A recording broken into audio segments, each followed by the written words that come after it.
Ayo subscribe channel YouTube Novel Azkabina. Novel Perintah Raja Naga. Bab 5656, Jangan membunuh wanita dan anak-anak. Dasar bajingan serakah, hari ini adalah ajal kalian. Raung David, tangannya dengan cepat membentuk segel tangan, sinar cahaya keemasan melesat dari telapak tangannya ke arah penduduk desa. Penduduk desa berhamburan menghindar, tetapi banyak yang masih terkena cahaya keemasan itu. Tubuh mereka langsung terkoyak, berubah menjadi kabut darah yang menghilang di udara. Melihat situasi yang genting, pria paruh baya itu berbalik untuk melarikan diri. Namun David tidak membiarkannya lolos begitu saja. Ia melesat maju, muncul di hadapan pria itu dalam sekejap, dan menendangnya hingga jatuh ke tanah. "Ampuni kami, Tuan.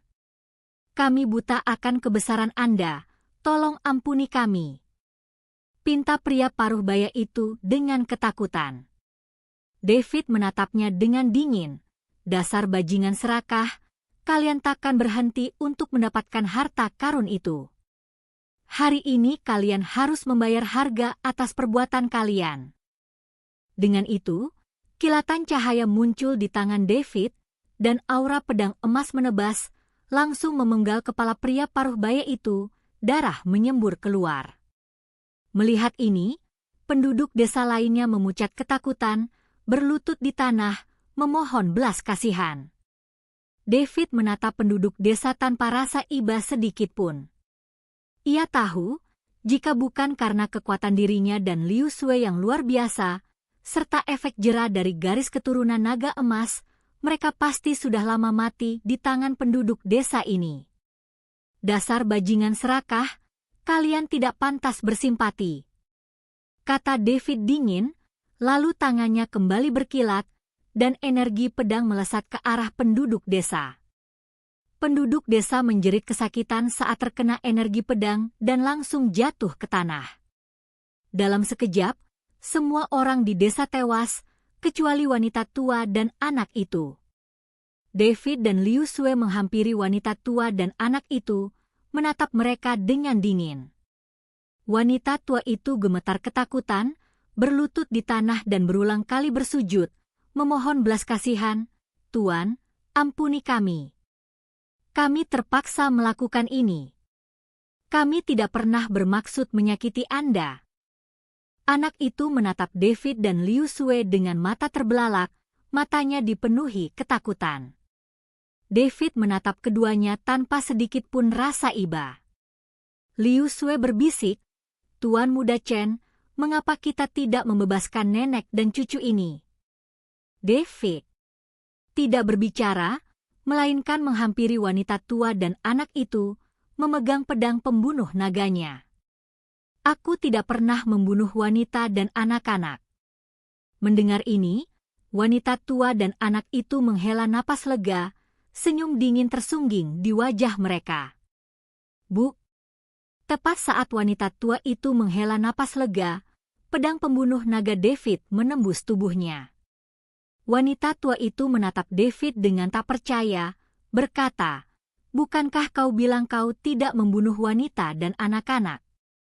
"Ya, kau juga bukan anak kecil," kata David. Wanita tua itu, "Bu." David menusuk tubuh anak itu lagi dengan pedangnya. Mata anak itu melebar. "Jangan memelototiku, kau juga bukan wanita." David mencibir. Anak itu, baik wanita tua maupun anak itu dibunuh oleh David, dan Liu Sui yang berdiri di samping, terdiam, geli sekaligus jengkel dengan kejenakaan David. "Baiklah, ayo pergi." David bersiap menyuruh Liu Sui pergi. Boom! Tiba-tiba, dunia bergemuruh, dan dunia di depan mereka mulai runtuh. Mereka berdua menjadi gelap dan jatuh pingsan lagi. Ketika mereka perlahan terbangun, mereka mendapati diri mereka berada di dunia yang sama sekali asing.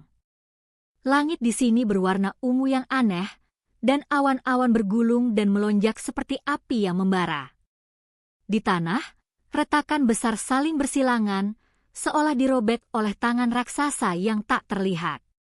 Di kejauhan, beberapa puncak gunung menjulang tinggi menembus langit, puncaknya diselimuti asap hitam, memancarkan aura yang meresahkan. "Tuan Muda Chen, di mana ini?"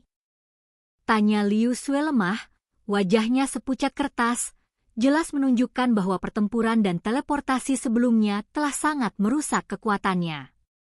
5657, aku sudah mencoba yang terbaik. David menggelengkan kepala, alisnya berkerut. Aku juga tidak tahu, tapi tempat ini menyeramkan. Kita harus berhati-hati. Keduanya berdiri, siap menjelajah, ketika tiba-tiba terdengar jeritan melengking dari kejauhan. Mereka bertukar pandang dan segera berlari ke arah suara itu. Ketika mereka sampai di sebuah lembah, pemandangan di depan mereka membuat hati mereka menegang. Sekelompok bandit dengan panik mengejar sebuah keluarga beranggotakan 3 orang. Para orang tua, dengan wajah penuh ketakutan, melindungi anak mereka dengan erat di belakang mereka, sementara para bandit mengacungkan senjata tajam, tertawa sinis. "Berhenti!" David meraung, bersiap untuk campur tangan, tetapi tiba-tiba mendapati dirinya seolah dikendalikan oleh kekuatan tak terlihat. Tubuhnya menjadi sangat berat, gerakannya sepelan siput. Liu Sue menghadapi situasi yang sama. Matanya terbelalak, ingin segera bergegas, tetapi ia hanya bisa menyaksikan tanpa daya saat keluarga beranggotakan 3 orang. Itu terjebak dalam situasi putus asa mereka. "Tidak!" teriak Liu Sue putus asa. Di bawah pengawasan ketat mereka, para bandit dengan cepat mengejar para orang tua itu. Seorang bandit mengayunkan pedang lebarnya, menebas ayah anak itu dengan ganas. Sang ayah berusaha sekuat tenaga untuk membela diri, tetapi perbedaan kekuatannya terlalu besar. Pedang lebar itu langsung menembus bahunya, dan darah mengucur deras. "Ayah!" teriak anak itu dengan penuh penderitaan yang menyayat hati. Segera setelah itu, bandit lain menghunjamkan pedangnya ke arah ibu anak itu. Untuk melindungi anaknya, sang ibu melindunginya dengan tubuhnya sendiri, ujung pedang menembus dagingnya. Ia perlahan roboh, matanya dipenuhi keengganan dan kerinduan. "Ibu!" Anak itu bergegas ke sisi ibunya, air mata mengalir di wajahnya. David diliputi amarah, berjuang mati-matian untuk melepaskan diri dari kendali tak kasat mata. Akhirnya, dengan rasa sakit yang menusuk, ia merasakan kekuatan pengikat itu lenyap. "Kalian binatang buas!" raung David, menyerbu para bandit seperti binatang buas yang mengamuk. Pedang pembunuh naga di tangannya berkilau dengan cahaya yang menyilaukan, setiap serangan membawa kekuatan yang luar biasa. Liu Sue juga telah mendapatkan kembali mobilitasnya. Ia mengacungkan pedang panjangnya, melepaskan ilmu pedang yang dahsyat, bertarung bersama David. Para bandit, yang terkejut dengan kemunculan tiba-tiba 2 individu sekuat itu, sesaat menjadi kacau balau. Namun di bawah komando pemimpin mereka segera kembali tenang, mengacungkan senjata mereka dan menyerang David dan Liu Sue. Mata David sedingin es. Ia menyalurkan energi spiritualnya, melepaskan teknik pamungkasnya. Sinar pedang emas melesat dari tubuhnya, melesat ke arah para bandit. Kemanapun cahaya pedang itu lewat, para bandit menjerit kesakitan, tubuh mereka disambar cahaya pedang, dan seketika ambruk. Liu Sue tak mau kalah. Ia melepaskan jurus pamungkas aliansi iblis bumi, bayangan pedang iblis bumi, melepaskan rentetan bayangan pedang tajam bagai hujan deras yang menerjang para bandit. Tak mampu menghindar tepat waktu, para bandit tersambar bayangan pedang, darah berceceran di mana-mana. Setelah pertempuran sengit, David dan Liu Sue akhirnya menghabisi semua bandit. Terengah-engah, mereka berjalan ke sisi anak itu. Saat itu, anak itu berlutut di samping mayat orang tuanya, air mata mengalir di wajahnya. Ia menatap David dengan mata penuh kebencian dan berteriak, "Mengapa kau tidak bertindak lebih cepat? Jika kau bertindak lebih cepat, orang tuaku tidak akan mati." David merasakan sakit yang teramat dalam di hatinya. Ia menjelaskan, "Nak, aku baru saja dikendalikan oleh kekuatan tak terlihat yang memperlambat gerakanku. Aku baru saja lepas." Namun, anak itu tidak mau mendengarkan penjelasannya. Ia terus berteriak, "Kaulah yang membunuh orang tuaku. Jika kau bertindak lebih cepat, mereka tidak akan mati." Melihat ini, David merasakan luapan amarah. Ia berkata dengan dingin, "Nak, aku mengerti rasa sakitmu, tapi kau tidak bisa menuduh seseorang tanpa mengetahui faktanya.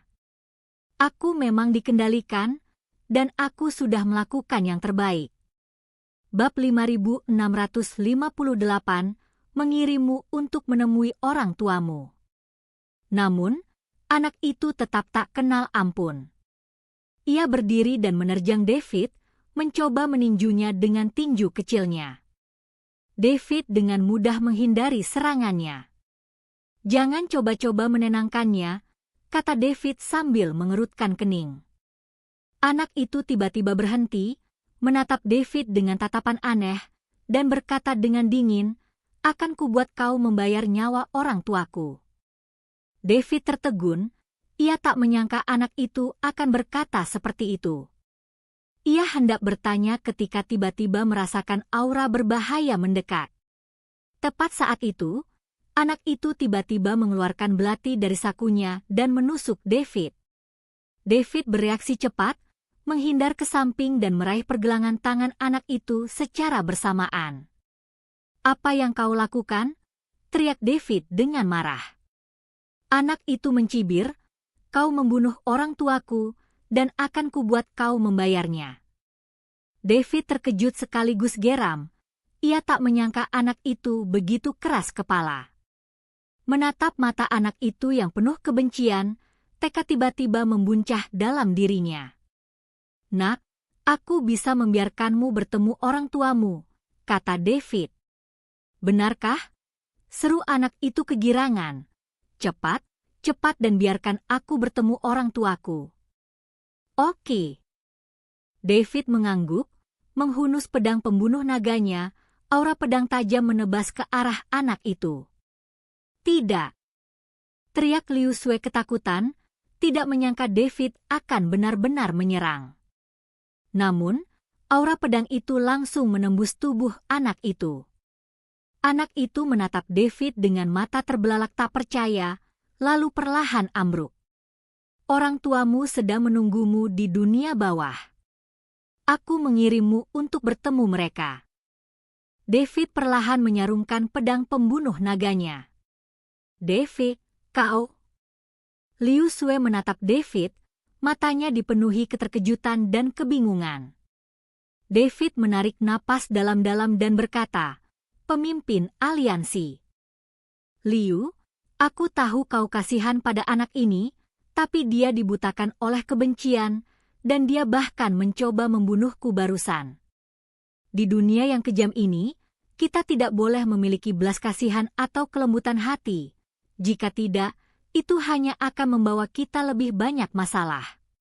Liu Sue terdiam, dia tahu David benar.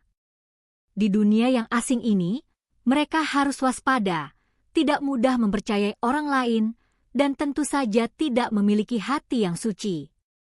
"Ayo pergi, kita tidak bisa tinggal di sini lebih lama lagi," kata David, lalu menarik Liu Sue untuk meninggalkan lembah. Boom! Tepat saat David dan Liu Sue hendak pergi, dunia di depan mereka runtuh lagi. "Sial, tidak lagi!" David terdiam. Mereka berdua jatuh pingsan lagi. Ketika mereka terbangun lagi, mereka mendapati diri mereka berada dalam kehampaan. Melihat kehampaan yang kacau di depan mereka, David akhirnya mengerti apa yang telah terjadi. Tuan Muda Chen, di mana kita? Liu Sue menatap kehampaan di hadapannya, benar-benar bingung. Ujian. Dunia yang kita temui sebelumnya adalah ujian. David menyadari. Ujian. Liu Sue sedikit mengernyit. Ini ujian untuk melihat apakah kita orang suci. Karena di dunia ini, menjadi orang suci, terikat dan diculik oleh moralitas, membuat mustahil untuk mencapai puncak. Ini pasti ujian dari pemilik reruntuhan. Hanya dengan melewati ujian ini, kita dapat melihat reruntuhan yang sebenarnya. Jelas David. Kalau tidak, teleportasi mereka yang sering ke dunia tak dikenal akan sulit dijelaskan. Jadi ujian macam apa kali ini? Tanya Liu Sue. Entahlah. Ngomong-ngomong, ketika kita melihat anak-anak, wanita, pria dan wanita tua, kita akan membunuh mereka dulu. Kata David. Liu Sue. Pada saat ini, sebuah gerbang batu tiba-tiba muncul di depan David dan yang lainnya. Gerbang batu itu tingginya puluhan ribu kaki, seolah-olah memenuhi seluruh kehampaan. Sepertinya kita harus melewati gerbang batu ini terlebih dahulu.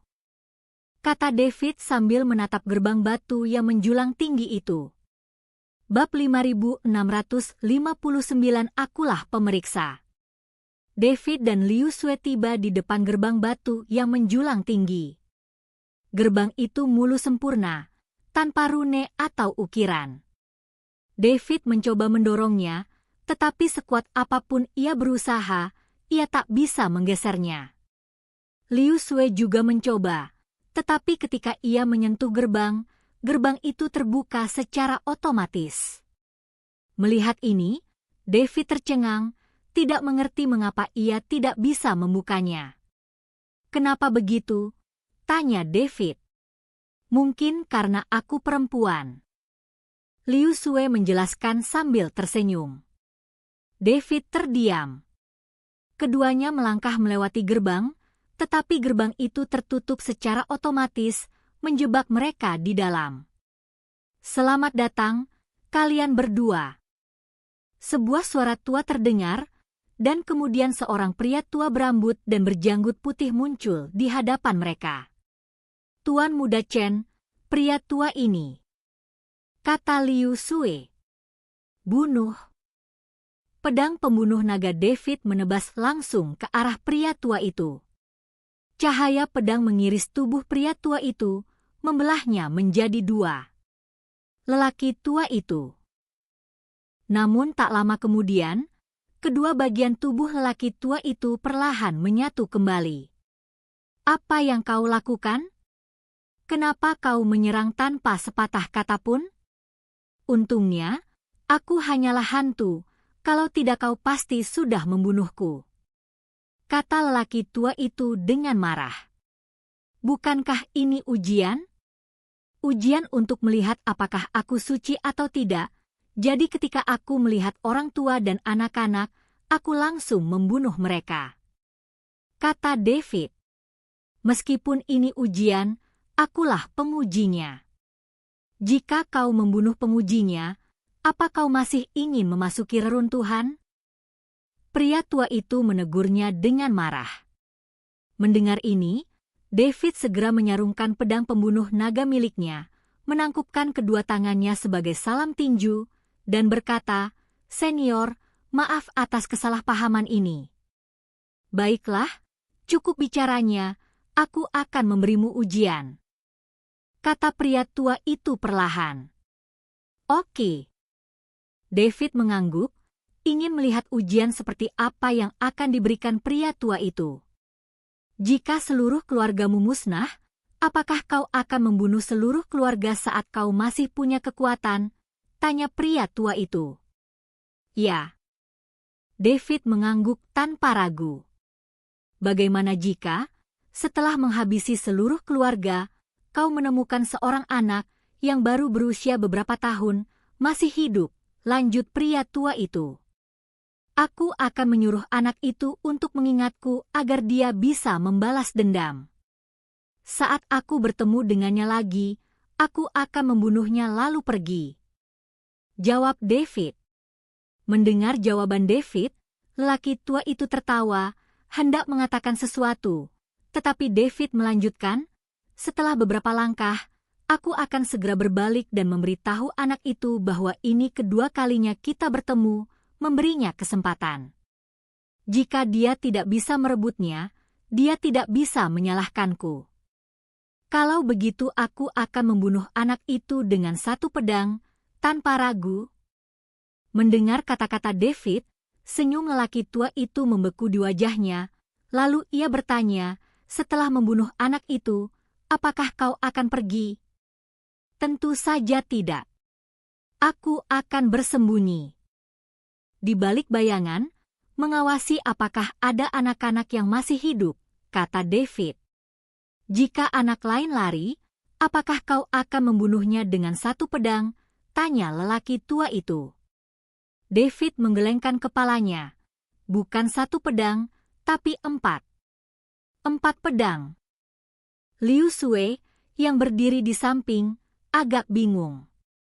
Aku akan menusuk jantung anak itu dengan satu pedang, dan satu lagi di dada kanannya, untuk mencegah jantungnya tumbuh mundur. Pedang lain akan menusuk tenggorokannya, untuk mencegahnya mengangkat jantungnya ke tenggorokan, dan pedang terakhir akan menusuk perutnya, untuk mencegahnya memasukkan jantungnya ke dalam perutnya. Jelas David. Liu Sui. Jika ada anak lain yang lari sekarang, berpegangan erat pada kakimu dan memohon ampun, sementara kau membawa pedang dan sepotong permen, bagaimana kau tahu apakah anak itu harus dibunuh? Tanya lelaki tua itu.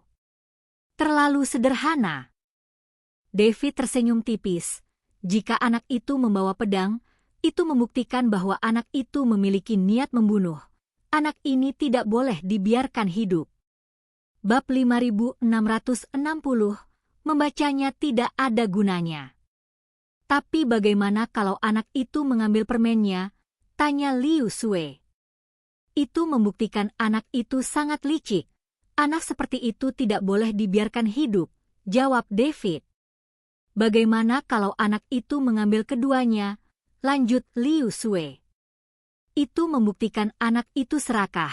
Anak seperti itu tidak boleh dibiarkan hidup, jawab David.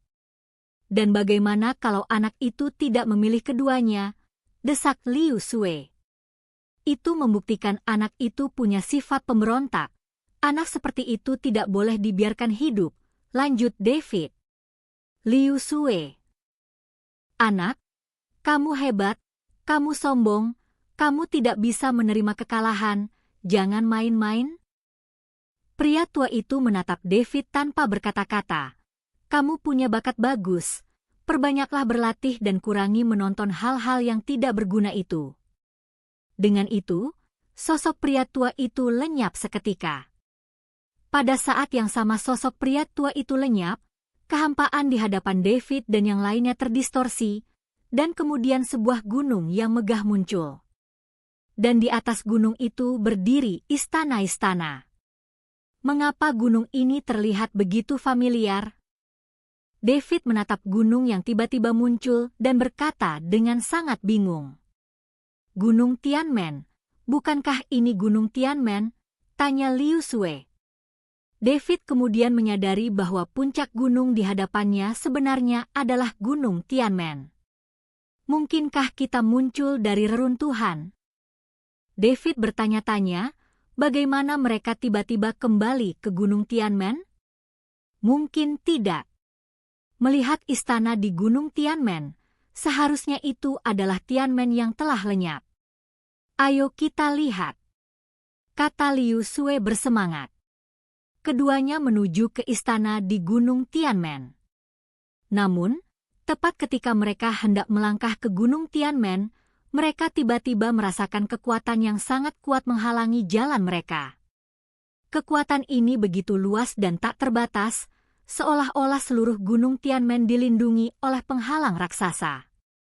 Sepertinya kita masih harus melewati ujian terakhir, kata David, lalu mulai mengamati lingkungan sekitar dengan saksama, mencari cara untuk menembus penghalang tersebut. Saat itu, sebuah suara tua namun agung tiba-tiba terdengar di telinga mereka. Anak muda, kalian akhirnya tiba. David dan Liu Sui terkejut dan segera melihat sekeliling, tetapi tidak menemukan siapapun di sana. Tidak perlu mencari lagi, aku di sini. Suara itu terdengar lagi, dan kemudian seorang lelaki tua berjubah putih perlahan muncul di hadapan mereka. Lelaki tua ini berambut dan berjanggut putih, berwajah ramah, tetapi matanya memancarkan keagungan dan perubahan. Ia memancarkan aura yang kuat dan murni, membangkitkan kekaguman pada orang-orang di sekitarnya. Dan Anda? Tanya David dengan hormat. Lelaki tua itu tersenyum tipis dan berkata, saya adalah ketua sekte terakhir Tianmen. Kalian bisa memanggil saya Tetua Tianmen. Ketua sekte Tianmen. David dan Liu Sui tercengang, mereka tak menyangka akan bertemu dengan master sekte legendaris Tianmen. Melihat ekspresi terkejut mereka, Tetua Tianmen perlahan berkata, benar, akulah master sekte Tianmen. Sejak Tianmen menghilang, aku telah menjaga reruntuhan sekte di sini, menunggu kedatangan seseorang yang ditakdirkan. Kau sudah menunggu kami? Tanya Liu Sui. Tetua Tianmen mengangguk dan berkata, benar. Aku melihat harapan dalam dirimu, aku melihat kemungkinan kebangkitan Tianmen. Namun, sebelum aku mewariskan warisan Tianmen kepadamu, aku harus terlebih dahulu menceritakan sebuah kisah, sebuah kebenaran tentang hilangnya Tianmen. David dan Liu Sui mendengarkan dengan tenang, hati mereka dipenuhi rasa ingin tahu dan antisipasi. Tetua Tianmen menghela napas dalam-dalam, jejak rasa sakit dan penyesalan terpancar di matanya. Itu lebih dari 1000 tahun yang lalu. Pada saat itu, Tianmen berada di puncaknya, memegang posisi penting di seluruh 9 langit. Sebagai master sekte, aku dipuji sebagai orang terkuat di 9 langit. Namun, pada saat itulah, saya bertemu dengan seorang anak yang akan mengubah nasib Tianmen.